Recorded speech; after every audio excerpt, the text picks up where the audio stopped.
دوسرے اور آخری ٹیسٹ میں پاکستان کا جنوبی افریقہ کے خلاف ٹاس جیت کر بیٹنگ کا فیصلہ، ٹیم میں ایک تبدیلی، Hasan Ali drop, Asif Afridi test debut کریں گے۔ شاہین آفریدی نے آصف آفریدی کو ٹیسٹ کیپ دی۔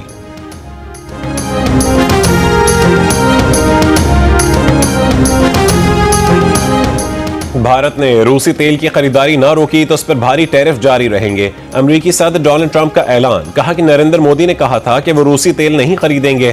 بھارت کو روسی تیل پر فیصلہ کرنا ہوگا ورنہ اس پر معاشی دباؤ بڑھے گا۔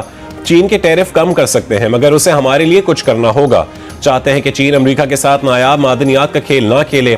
ٹرمپ نے کہا کہ اگر یوکرین ڈونباس کے علاقہ روس کے حوالے کر دے تو یہ کوئی نئی بات نہیں ہوگی۔ انہوں نے کہا کہ غزہ میں جنگ بندی اب بھی برقرار ہے۔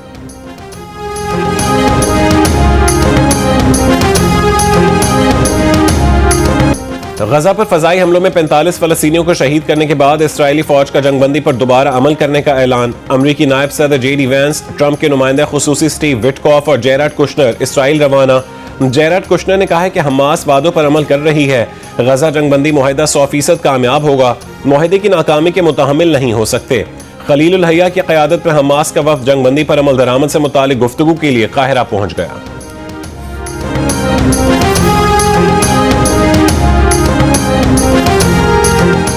پاکستان اور افغانستان میں فوری جنگ بندی پر سعودی عرب کا خیر مقدم، کہا یہ قدم دونوں ملکوں کی سرحد پر کشیدگی ختم کرنے کا باعث بنے گا۔ جنگ بندی کے لیے قطر اور ترکی کے کردار کو بھی سراہا۔ پاکستان اور افغانستان کے درمیان دوحہ مذاکرات میں فوری جنگ بندی پر اتفاق ہوا۔ قطر اور ترکی کی ثالثی میں ہوئے 25 اکتوبر کو استنبول میں دوبارہ پاکستان اور افغانستان کے وفود کی ملاقات ہوگی۔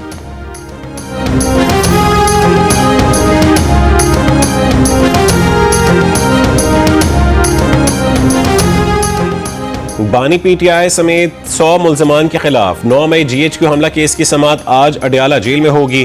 گزشتہ سماعت پر عملے نے عدالت کو بتایا تھا کہ بانی پی ٹی آئی نے پیش ہونے سے انکار کر دیا ہے۔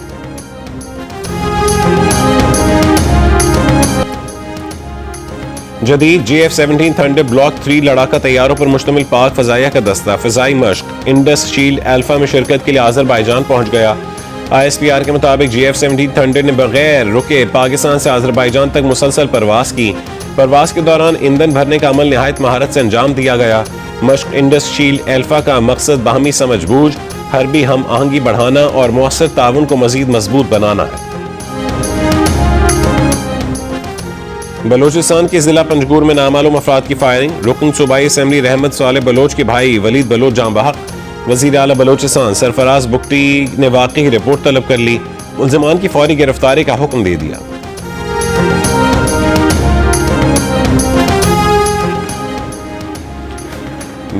کراچی کے علاقے گلشن معمار میں قائم افغان بستی میں غیر قانونی مکانات گرانے کی کارروائی جاری، اب تک 1000 سے زائد مکانات گرائے جا چکے ہیں۔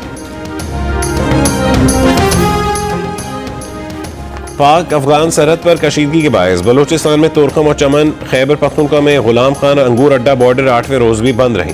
تجارت اور پیدل آمد و رفت معطل، دونوں طرف سینکڑوں مال بردار گاڑیاں پھنس گئیں۔ چمن، تورخم، غلام خان اور انگور اڈہ پر سینکڑوں گاڑیاں پھنسی ہوئی ہیں۔ پھل اور سبزیاں خراب ہونے کا خدشہ ہے۔ تجارتی گزرگاہ بند ہونے سے ٹرانزٹ ٹریڈ کی گاڑیاں بھی بڑی تعداد میں پھنسی ہوئی ہیں۔ کسٹم حکام کا کہنا ہے کہ تورخم بارڈر سے یومیہ اوسطاً 85 کروڑ روپے کی 2 طرفہ تجارت متاثر ہوتی ہے۔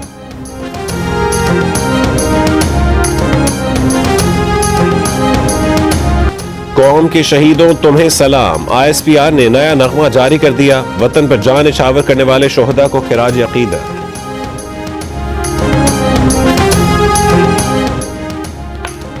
ایمانداری سے ٹیکس ادا کرنے والوں کو پریشان نہ کیا جائے، ٹیکس ریونیو میں شفافیت یقینی بنائی جائے۔ وزیر اعلیٰ پنجاب مریم نواز کی ہدایت پر ریونیو کلیکشن سے متعلق اجلاس کے دوران پنجاب ریونیو اتھارٹی میں اسپیشل یونٹ قائم کرنے اور پنجاب ریونیو اتھارٹی کا دائرہ کار 30 اضلاع تک بڑھانے کا فیصلہ۔ پنجاب میں ریونیو بڑھانے کے لیے 19 نئے سیکٹرز شامل کرنے کا جائزہ۔ 130 انفورسمنٹ افسران کی بھرتی کی منظوری، ٹیکس دہندگان کے لیے PRA نے سہولت ایپ متعارف کروا دی۔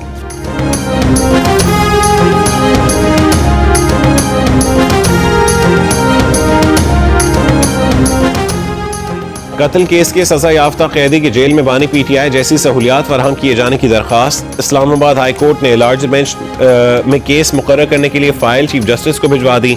قرار دیا گیا کہ اگر چیف جسٹس مناسب سمجھیں تو لارجر بینچ میں مقرر کر دیں۔ جیل سپرنٹینڈنٹ اور دیگر فریقین کو بھی نوٹسز جاری۔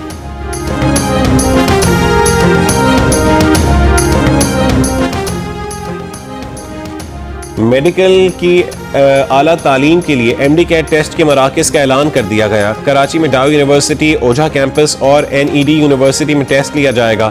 اسلام آباد میں امتحان Pakistan national council of arts میں منعقد ہوگا. حیدرآباد، جام شورو، شہید بے نظیر آباد، میرپور خاص، لاڑکانہ، جیکب آباد اور سکھر میں بھی امتحانی مراکز قائم کیے گئے ہیں. امیدواروں کو ایڈمٹ کارڈز کے ساتھ مقررہ وقت پر پہنچنے کی ہدایت. میڈیکل اور ڈینٹل کالجز کے داخلہ ٹیسٹ 26 اکتوبر کو ہوں گے.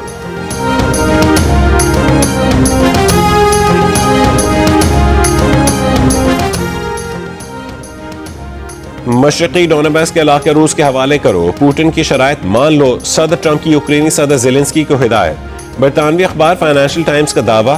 اخبار کے مطابق امریکی صدر ڈونلڈ ٹرمپ نے زیلنسکی کو خبردار کیا کہ روس کے صدر ولادیمیر پوٹن نے دھمکی دی ہے کہ اگر یوکرین نے شرائط نہیں مانی تو اسے تباہ کر دیں گے.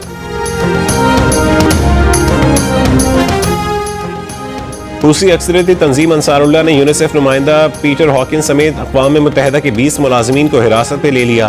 برطانوی خبر ایجنسی کا دعویٰ.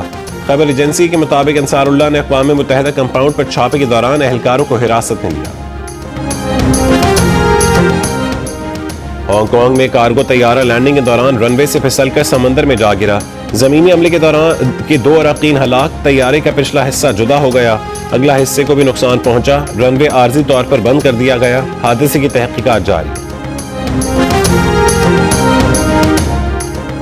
پیرس کے تاریخی لوور میوزیم میں فلمی انداز کی چوری. لٹیرے ٹرک پر نصب سیڑھی کی مدد سے میوزیم کی بالکنی تک پہنچے، کھڑکی کا شیشہ توڑا. میوزیم میں داخل ہو کر تاریخی جواہرات اڑا لیے. فرانسیسی میڈیا نے دعویٰ کیا ہے کہ چور نیپولین سوئم کی ملکہ کے تاج کے ہیرے بھی چرا لے گئے. چرائے گئے زیورات میں سے ایک میوزیم کے باہر سے ملا. فرانسیسی حکومت کے مطابق 3 سے 4 ماہر چوروں نے ساری واردات 4 منٹ میں مکمل کی. کارروائی ڈال کر موٹر سائیکلوں پر فرار ہو گئے. میوزیم کو 1 روز کے لیے بند کر دیا گیا.